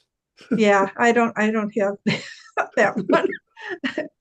But the Yeah. good And then news I is thought that something too with the big beautiful bill that it triggered something 500 million cuts just to regular Medicare because of some law, but I don't remember what it was besides the Medicaid cuts. It's Medicaid, it won't be Medicare. Yeah. No, I know there's like a trillion Medicaid cuts, but there's some law where I was on a coalition group and it said there's some law that automatically triggers 500 cuts to Medicare. I haven't heard that. let's move on to Julie Austin. Okay, I'm unmuted. I'll be quick. Sorry if I repeat anything. I came to the party late. I was on another local Indivisible. So I just I have listened to I see it in the chat too, Jeannie. Tom Hartman. He talks about the Advantage programs a lot, and basically it's like a step towards privatization, and that it's kind of, in my mind, it's kind of like a bait and switch opportunity for them to, say, oh, it's all comprehensive, and then as time goes by, they take this and they take that, they start chipping away from it, and you go to France and or wherever else they wouldn't cover you, and all of a sudden you don't have insurance and you didn't know it. And so I think, from what I've heard, you have to be really careful and read the fine print on the Advantage programs. And there might be better to, like Lynn was just saying, just to go with the regular Medicare and then find a supplement but I don't know. I know the government is actually paying these companies a percentage. I think I heard under Biden it was like 7% for the Advantage programs, but I don't know. That's just what I heard one time. That was it. Thank you. Okay, thanks for the help. Art? All right, let's resume, and we can always open it up for questions when we're done. So we will hit the last parts of this. So inflation was, last number we have was from September. They released that because they wanted to do the Social Security COLA. And it was a 0.3 number. That's just versus the prior month. So the price level on average was 0.3% higher in September than August. The core inflation was about 3%. This is the CPI as well as the all items, but you can see how the all items has been climbing since April, since around the time the tariffs were put in. We've seen the inflation had been coming down, and now it's been traveling back up, although the core has kind of moved sort of sideways, but it's up also from that April timeframe. So this is when Trump likes to say the tariffs didn't have any impact. One of the Fed governors said that the prices are probably about 0.3 higher than they would be otherwise. And so that would be like, instead of being down here, this is 2.4 and that's 2.7 would be in here. So, somewhere like that big a gap is how much the tariffs likely meant. This is just an indication by type of thing over 1 month. So this was September versus the month prior. And so gas was up a lot. You can look at the different items that are on here. Some things that were down in that month. Electricity has been up a lot, but it happened to be down that month. Dairy products, so probably I'm going to guess eggs are over here. So eggs were up. Clothing going up this is a tariff type item. So these are just different things that you'll see. It's all over the board. This is another analysis that shows kind of the monthly changes every month by category. And then this last column is just 12 months, versus a year earlier. Everything else is versus the prior month. So you've got some more there, but the gas prices were up a lot in September, but they've been down over the past year. And then apparel was up a lot in the last month, but it's been down over the past year. But most of these things are positive, not negative. I say this all the time, and I don't have the chart in here, but since 1948, there have been 3 years when the overall price level actually fell. Only 3 years. And the largest drop overall was 1% in 1949. So you don't ever think that prices are going to fall overall. They just don't. They move around a lot, but every year prices are going to go up. And the real question is, what are wages doing relative to that? So we'll get back to the wage question here in a minute. This is the Fed's preferred measure that they use when they're trying to set their target at 2%. So right now the PCE core is at 2.9. That's sort of their preferred measure. And we've every now and then we'll go into what all the differences are between the PCE and the regular overall CPI inflation. But the big one is substitution, that this one reflects the ability to substitute in goods. And so it usually, historically at least, has run a little lower than the CPI inflation. That hasn't always been the case over the last couple of years because of the pandemic. But generally, the PCE number is going to be a little lower than the CPI. But still, it's well above 2%, and it's been going up again over the last few months since that April timeframe. It's been going the wrong direction as far as the Fed's concerned. These are some price changes since Trump started. So this is January to September. These are averages for the month. So when you're looking at point estimates, like you'll see data about gasoline, like, the week when Trump was inaugurated till last week was like the gas price was about the same or a little bit less. But January to September average, gas was up 2.9%. The stocks were up 10%. Wages we don't have the latest wage number, so I guesstimated 2.1 was the latest. I put it at 2.3. Rent, inflation, and groceries. So as you would normally expect, prices are almost always going to go up. And wages, for the most part, are outgrowing most of the categories of inflation, and they've outgrown the overall inflation, meaning people have more purchasing power now than they had at the beginning of the year. That's very good news. As much as you hear about this affordability crisis and all of that, things are more affordable now than they were when Trump started. And they were more affordable throughout the Biden era than they were in 2019 before the pandemic. People don't want to realize that because they get really angry about prices. But wages have kept up. Here's gas. So this was through the week of November 3rd. So 10 cents a gallon below where Trump started. He started here at about 310 and we ended up, or 312, and we ended up at 302. Again, that's different from the September average I just shared with you a minute ago. Now, an interesting thing's happening of the different groups are spending very differently. So if you are in the top 20%, your spending has gone up about 50% since the before the pandemic. But if you're in the middle class, it's gone up about 25%, sort of keeping up with inflation. So spending, what that means is that you're not really getting more stuff, you're getting the same stuff, you're just paying more for it in the middle class, whereas the top 20% is actually buying a lot more stuff.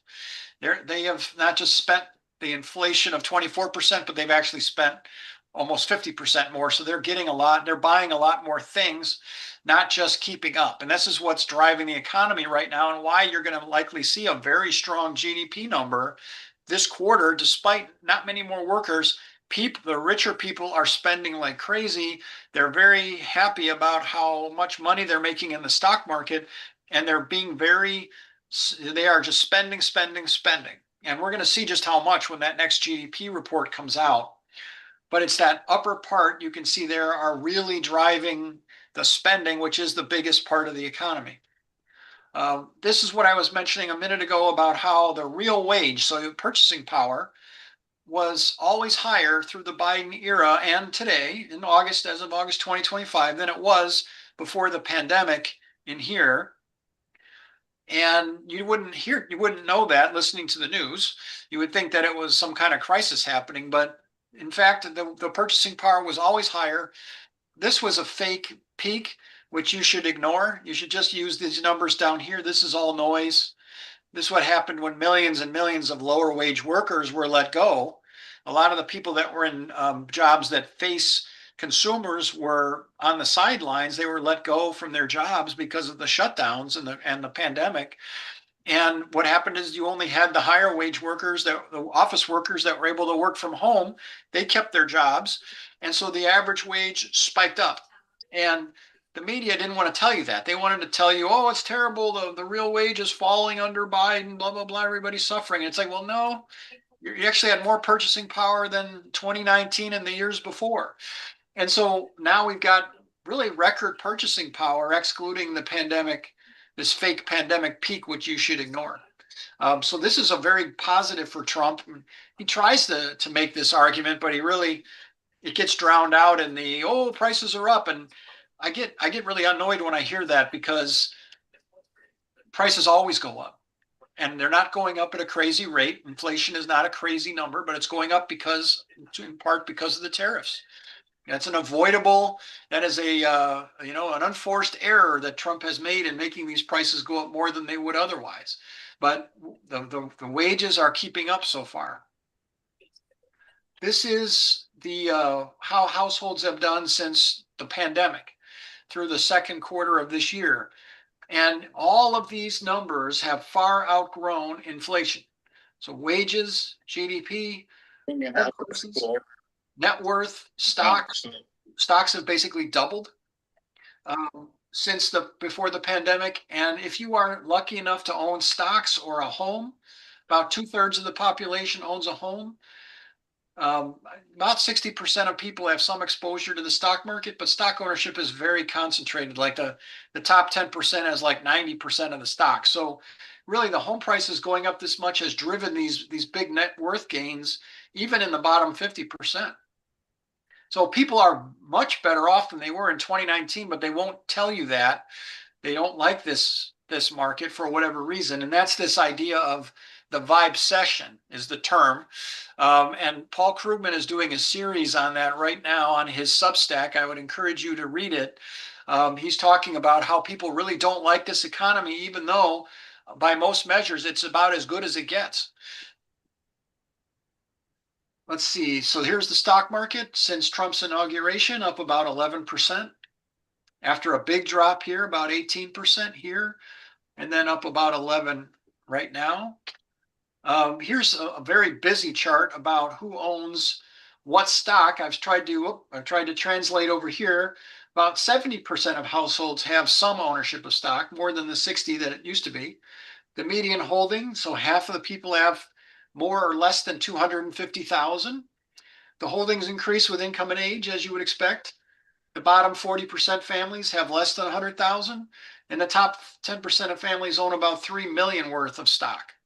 So this was analysis from the University of Michigan.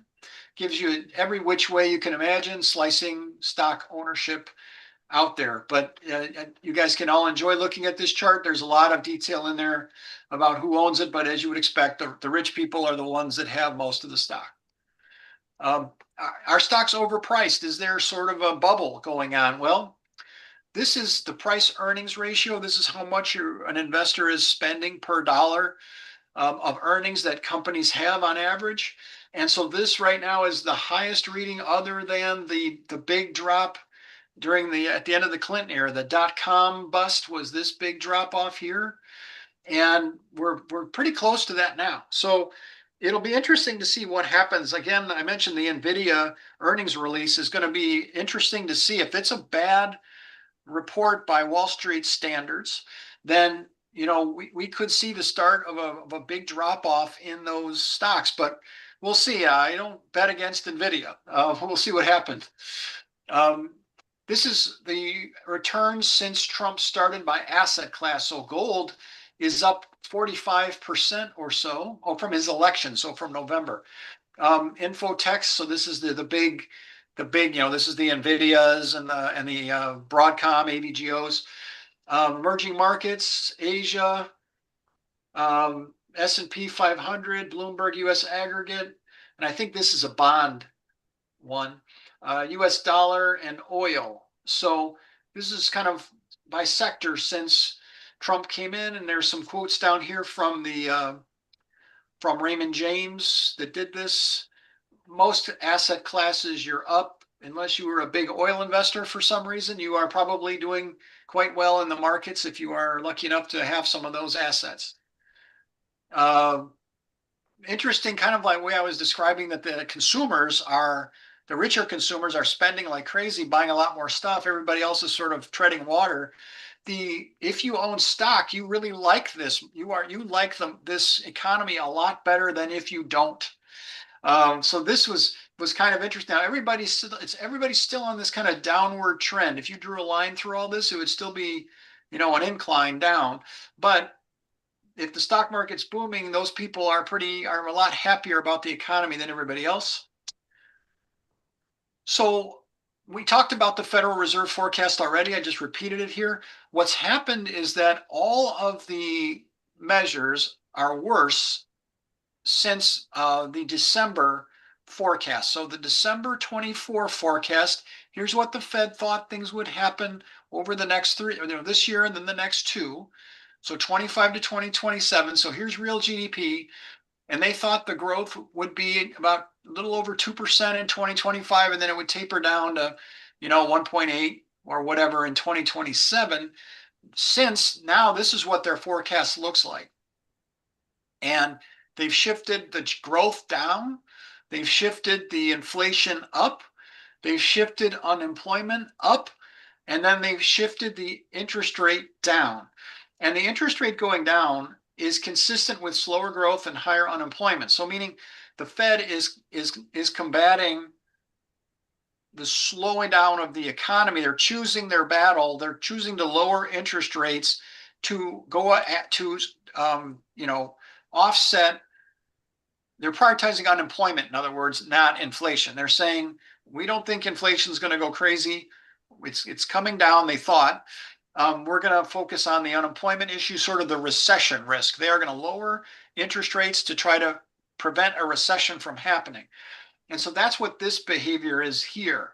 So in general, everything's worse since the Fed's December forecast, which was before Trump started. And this is how the Fed is reacting on interest rates. And by shifting interest rates down, that has boosted the stock market as well. This is the crazy number. Karl and I are just shaking our heads over this number. This is the Atlanta Fed. Based on the data that they've gotten so far, they think growth is going to be about 4% in the third quarter. Now we'll see. It's a little bit higher than some of the consensus forecasts, which are down here. But if that happens, you got to wonder, if there's no jobs being created and GDP is jumping like that, then by definition, that means productivity is jumping, meaning the output per worker is jumping. You know, think of GDP as the number of workers times GDP per worker. You know, GDP per worker, output per worker is productivity. It's jumping through the roof if that's the case. So I'm very curious to see not only the top line number, but what the breakdown is of where this is happening. Is it a giant AI investment? Is it being driven through business investment? Is it coming in through, you know, richer consumers spending big bucks? You know, where, and somehow we're able to generate enough stuff for them. You know, it's going to be a wild report if it's 4% on a flat jobs creation. You know, one of the things Karl and I mentioned a while ago is we'll be watching for these weird disconnects. If there's something funny going on in the government data, you're going to start to see unusual disconnects, and if it comes in at 4, we're going to have to really wonder what the heck, some unusual things are going on under the hood. So Mark Furman had a really, I'm not going to read all this, it's here for you, but he did it was an interesting interview, I think, that he did. I forget who he was interviewed by, but the article's referenced at the bottom. I don't think it was a straight up op-ed. He was talking to someone, but he's basically explaining that the AI boom is they're building all these data centers. It's a major construction effort that is boosting the economy to a large extent. And if NVIDIA runs into trouble, and there's people that start to get worried about the stock market because NVIDIA is struggling, then you will see that translate into the real economy if that in business investment slows down for the building of all these data centers. Just a couple of miscellaneous slides, then we'll be done. You know, to what extent when you have student loans, to what extent does that drive up tuition prices? It's a reasonable question, because when you subsidize something, you get more demand for it and they raise prices. So initially, when this started, student loans became a bigger thing in the 80s and early 90s.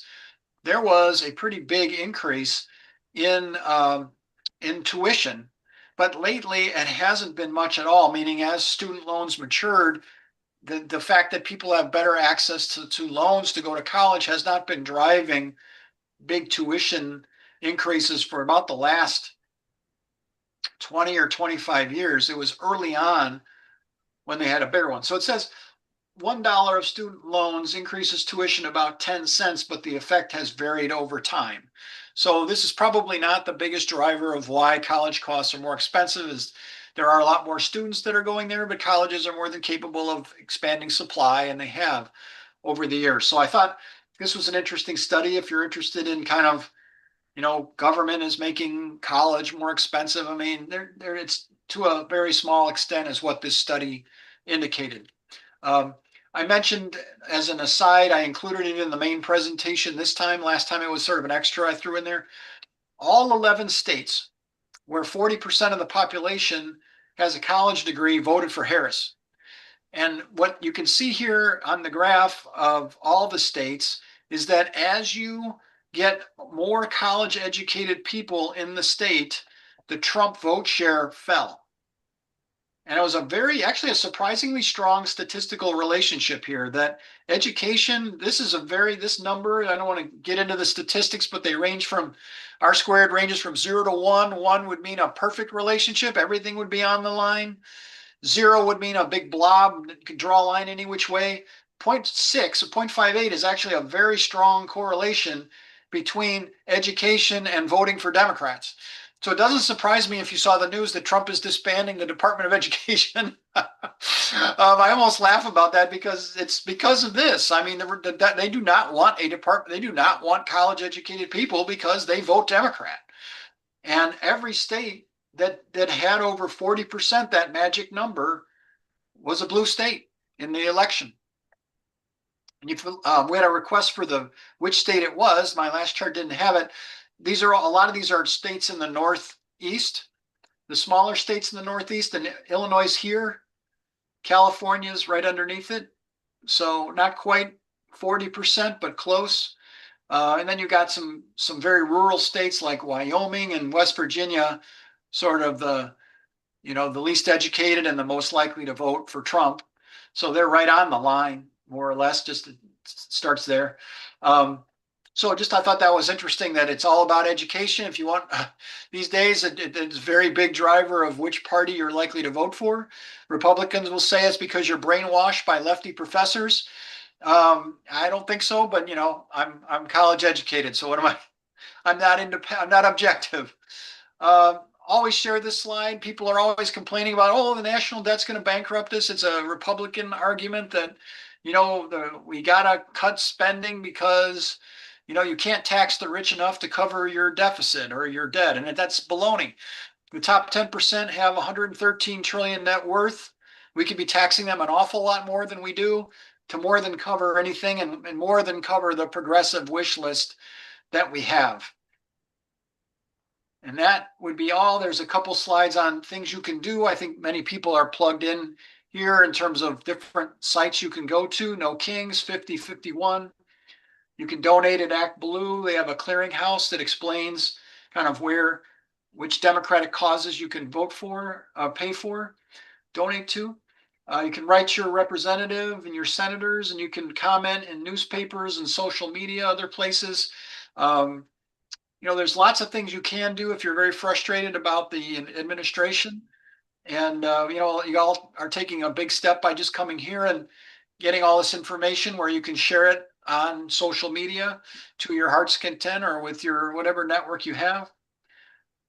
And I think that is the end of it. There's some links here that may be handy to you if you're trying to get some more information on OBA or how immigrants make us a lot richer, or why Democrats are better for the economy. We've got a lot of links on this page for you. And that's it. So we'll open it up for questions. Okay, Hannah has her hand up. Yes. Go ahead, Hannah. Okay, there it is. Okay. Yep. Just a quick question again about where do we get the presentation? Is it email to us or? There's a link that everybody gets, right? In the email. Where do we share? Where do they get the info, Bill? Isn't this presentation link in the email that goes out? Yeah. So there are two things that are going on right now. We've got the fiscal and economic meeting that is currently going on right here, right now, is being live saved onto the NWSOFA YouTube account. So you just go up to nwsofa.org, you click on that tab that says YouTube channel, and then you hit on live, and you'll see the live video. It's about 35 seconds delayed. Then number two is, assuming that you signed up through Mobilize, we take the video and we take the slides and we send them tomorrow to all people that signed up on that. Okay, good. And every once in a while, we toss in an AI summary of the meeting. Nice. All right. And I just dropped a link to the PowerPoint presentation in the chat, Excellent. so you can grab it from there as well. Yeah, Karl, I just reposted yours too. Thanks. Okay, we have Garrick up. Go ahead, Garrick. How you doing? Good, good. David and Karl, thank you again for your presentation. Bill, my sweatshirt and my paraphernalia on the wall is for you. in the next coming weeks. No. My question, David, you just recently talked about the data centers. I'm confused. What is the big push with developing all these data centers? Are we as a nation that underwater with our technology that we have to create all these data centers it's already affecting our grid and other resources like possibly water? I'm confused. What's the big push here? Yeah, that's a great question. I need to learn more about it, but it sounds like all the AI development projects that are going on need enormous amounts of capacity. They need enormous amounts of data center type servers and all of that to build these more and more advanced AI functions. And they just need incredible amounts of processing power. And that's where NVIDIA is selling all these chips to these data centers into the servers and machines that they're using to do all of this. So, you know, you've probably seen the Terminator movies. The Cyberdyne systems being built. They're just building all these data centers, but this is how they're building the AI capabilities is with the data centers. That's my understanding.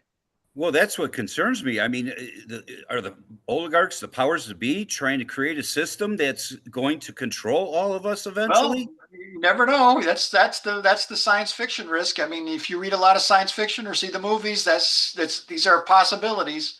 Every time I see a competition where the robots are like doing acrobatics, I just get more and more frightened. Yep. Like, how do I knock those things down? But yeah, that's what's going on. They're building the centers for the AI research they're doing. That's where they need the processing power. Okay, thank you. Yep. Thank you, Garrick. Okay, Mark has his hand up.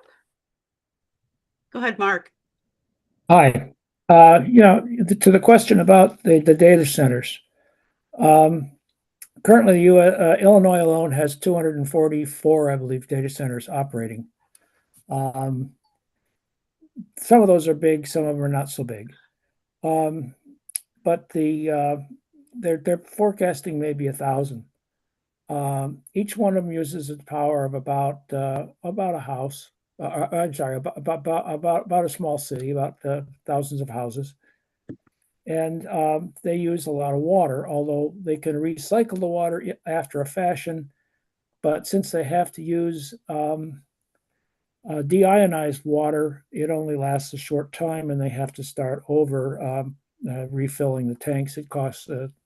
I think I figured out one time they were the low water version of it was something on the neighborhood of 2 of those big gasoline trucks that you see at Costco, 2 of those a day, and that's the low water version.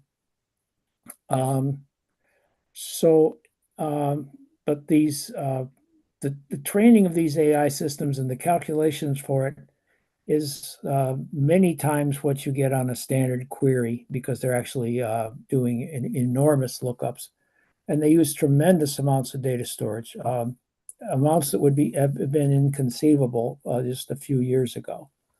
So some of these data centers are going to be the size of a football stadium or larger, and there are 8 of them being built in the northwest suburbs or are operational. There's 5 in Elk Grove, maybe 6. A couple of them they're putting up at the old Sears place, and it's going to be like 8. They've just announced another bunch of them in Naperville and some in Batavia, and there's Microsoft has one over behind the AT&T building just off of I-90. But the calculation density that they're doing on these things is really amazing. I've been working with the engineering groups that are looking into this, and it's significant.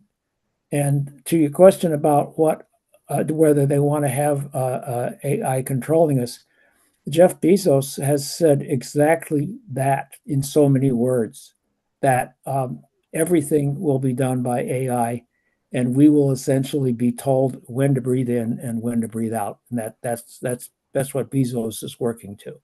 And he's said so in so many words. I don't care what he says. I don't care what he says either, but I mean he's already bought the president. So and most of the Congress. So we need to be really aware of this stuff. And I'm pretty defiant myself, but I'm just saying, This to is your great, question, Mark. the answer is yes. That's great, Mark. That's really good information. Thank you. Forgot my sound was back on. Okay. Garrick has his hand back up. Go ahead, Garrick. Yeah, getting back to what Mark just said about water, there was a caller on Tom Hartman's show today, and he wanted to bring awareness to the show that the future for like energy for vehicles, for instance, is going to be derived from hydrogen. And he's concerned that if our elected officials aren't in front of the game here and protecting our water rights, as we've seen in Michigan, Nestle has been sucking millions of gallons out of their aquifers in Michigan to sell bottled water. I think this is something we all should be concerned about and keep our eye on the ball and remind our elected officials that we need to protect our water. Absolutely. Like Michigan. Absolutely. Okay. Thank Other you. questions? Do we have any? I see Mark's hand is up again. Yes, it is. Go ahead, Mark. Hydrogen, as they see it, is what's called blue hydrogen. It's made of oil. It's essentially crude oil. And they're not talking about water-derived hydrogen. They're talking about crude oil-derived hydrogen. It's just crude oil. And your point is? Well, you're going to have to keep drilling for oil to make that hydrogen, and then you have to spend energy to break the hydrogen down. So it's kind of the equivalent of ethanol, which is another form of crude oil. When you really look back into the chain of where it came from. So it's greenwashing. Well, we're still going to need plastic, I think, in the near future. We just have to figure out a proper way to keep it out of the water and everything. Agreed. But I don't think we need gasoline, though. But even though there will still be some around. You'll get some distillates in that category when you make the distillates necessary, the light distillates necessary to make plastics. They may be able to break it down farther, but they'd have to crack it, and that's a pretty nasty process in and of itself. So yes, we're going to need plastics, and I don't know what they're going to make them out of, but yeah, it's going to be different. I agree. I think oil will be around for some time, but hopefully in a limited amount. I mean, as long as we continue to build electric vehicles and that kind of thing, and we can deal with the pollution at a electrical source that manufactures electricity, that's a lot easier than trying to manage billions of cars running all over the road, and trucks, trains, and so on. But yeah, we'll need some of it. It'll have to be around, but I don't think that we need to go into Alaska and tear up forests and all that kind of stuff and get rid of animals and forests and the kind of thing that they would like to do. Yeah, they don't seem to care. The oil companies don't seem to care about animals, the environment. They just seem to care about profits. And if their goal is to produce energy, why aren't they investing in electrical? Because they own fossils, and they'd have to. That'd be an enormous sunk cost. They've put a lot of money into it, and they would have to write it all off. No, they can do that. I'm sure they'll get some sort of help. But if they start producing electrical, it would only benefit their bottom line. The only way we're going to get that happen somehow is to be able to have enough energy and produce enough energy that we can afford to buy up the reserves, and I think that's going to have to be the long-term goal. Literally buy up all the underground reserves and put them offline. It literally is going to be the only way to go. And one of the because things in the current environment is that the demand for electric vehicles seem to be falling, not rising. I've not heard just the internationally, opposite of that. not internationally. Wow. The subsidies made a big deal in the U.S., but internationally, sales are doing pretty good. Electrical vehicle sales are up. And there's an awful lot of talk of coming from irresponsible places about how awful electric vehicles are. And when you talk to people who have actually driven them, they don't want to go back. My son had one, and he had to get rid of it, and he regrets it to this day. But they don't make a 8-passenger minivan class vehicle that he can afford. I'm sorry, Karl, we have a couple other hands up. Would you like to take those? Oh, I guess Laverne is next, and then Yes, Robert. she is. Okay, go ahead, Laverne. How you doing? Pretty good. Laverne from Duluth, Minnesota. My wife. There was a big surprise that they're building a data center in a suburb outside of Duluth called Hermantown, and something about the county commissioners signed a non-disclosure agreement and all of this, no transparency whatsoever. But they apparently, want our water from Lake Superior here, and it'll be pumped through Duluth to cool the generators or whatever they are in the data center. Oh, you should see all the environmentalists out protesting all this, man. And which is really good.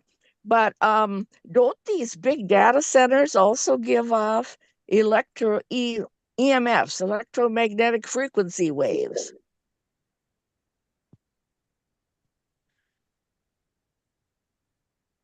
I don't know the answer to that question. I do. This is Mark Mielhausen. Okay, Mark. I'm an electrical PE. So I've worked with this stuff for a long time. There's no hazard from electrical wiring unless you're very close to it. Even then, the hazard is almost has to be imagined to be measured. You have to be close enough basically to feel the static charge. That's fear mongering, really. I've worked with everything from AC to DC up to super high frequency radio waves for 70 years since I was a kid. And I worked for a company that designed two-way radios, designed cellular radios myself. That's simply fear mongering. It's non-ionized. It's called non-ionizing radiation. People hear the word radiation and think it's dangerous. It's not the same as nuclear radiation. It's a completely different category. It's just a field. And thank you for that.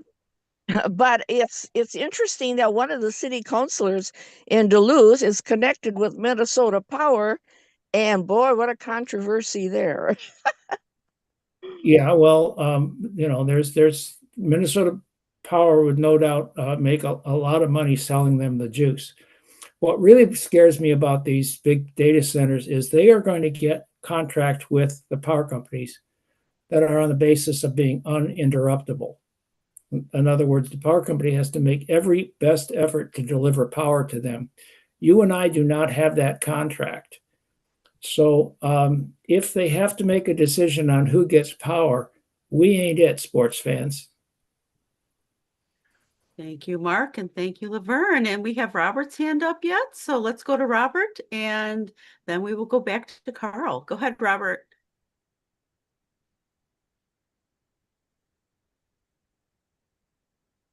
Okay, need you to unmute. Yes, So, Mark, hello? what? Oh, Okay, you're Hi. unmuted. sorry. That's okay. Yeah, I'm sorry. I was in the kitchen. Very interesting. Now, you know, this is the first time I've ever been on this forum, and I thought that, you know, it was a great lesson and economical lesson. And I thought the point of the whole thing is now we have to apply it for some active action to make a change toward what we've pointed out as the problem with the billionaires running the country. And when Musk went into the Treasury unhindered, that was just a blatant bribe. And, you know, the old mobsters from New York, you don't have to shoot anybody anymore. They've got so much money now after the big shorts on Wall Street and the world markets that they've financed pretty much this billionaire philosophy of we want to cut down the population as fast as possible. That's a good way to cut down on global climate change. I disagree there. Well, it's the truth. Their talk. What do you think the Nazi salutes are about? Never mind. Anyway, I'm a political economist, you know, from Berkeley, so you know where I'm coming from. Richard Wolff makes a lot of sense to me. Okay, bye. Okay, thank you so much, Robert. Should we end the recording, and then if people want to stay on a couple of minutes, you can, but otherwise we'll probably wind this down. Have we ended our recording, Christine? Do we need David, would you give us a ending, and then we will turn the recording off? All right. Well, thank you very much for attending the November meeting of the Northwest Suburbs Organizing for Action Fiscal and Economics Group. Thank you for all the questions and lively session.